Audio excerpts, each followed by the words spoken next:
हमारी संवाददाता शुभ राणा ने आगरा से बीजेपी के उम्मीदवार एसपी सिंह बघेल से बातचीत की, सुनिए।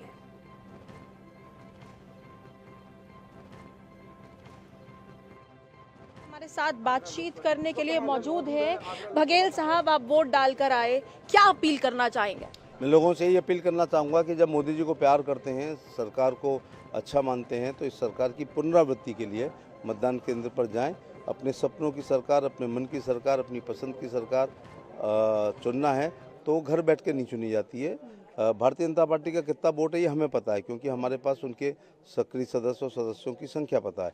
लेकिन चुनाव आयोग उसको गिनता है जो मशीन के अंदर पड़ता है, तो उन्हीं में से रिजल्ट आता है। तो मैं लोगों से अपील करना चाहूँगा कि कृपया मतदान केंद्र पर जाएं और भारतीय जनता पार्टी के पक्ष में मतदान करते हुए मोदी जी के हाथ को मजबूत करें। बघेल साहब चश्मा लगा कर आए हैं, पिछली बार 2.5 लाख वोटों से जीत गए थे, ये बताइए इस बार भी क्या इतना ही कॉन्फिडेंस है?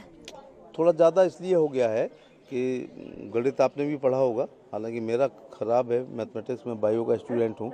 इसके बावजूद इतना मेरी टीचर ने गणित पढ़ाया था कि सपा बसपा लोकदल 3 मिलके लड़े, तब हम 2.25 लाख से जीते। अब हैंडपंप का लोकदल का हैंडपंप जो पिछली बार हाथी को पानी पिला रहा था वो कमल खिला रहा है। सपा बसपा अलग है, तो जो बटेगा वो कटेगा, ये राजनीति का बेसिक प्रिंसिपल है।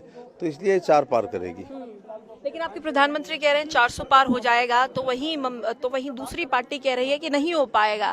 तो क्या लग रहा है टक्कर कितनी कड़ी है सर? अगर उन्होंने आज स्वीकार कर लिया कि 400 पार हो जाएगा तो उनका चुनाव ही चला जाएगा।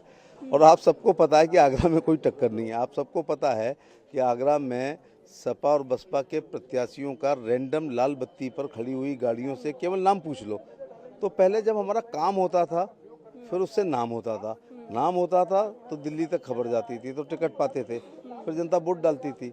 इस बार तो ऐसे प्रत्याशियों को उतारा है जिनको आगरा की जनता जानती नहीं है। ये डेमोक्रेसी का में बड़ा दुर्भाग्य है इस बात का। बहुत बहुत शुक्रिया बघेल साहब हमसे बात करने के लिए। आप मंत्री जी एसपी बघेल को सुन रहे थे, जो पूरे कॉन्फिडेंट नजर आए और कहा कि इस बार भी आगरा की सीट पर वही जो है जीत का परचम लहराएंगे। एसपी बघेल को आप हमारे साथ सुन रहे थे। मैं शुभ राणा, कैमरा पर्सन हिमांशु नेगी के साथ, इंडिया न्यूज दिल्ली।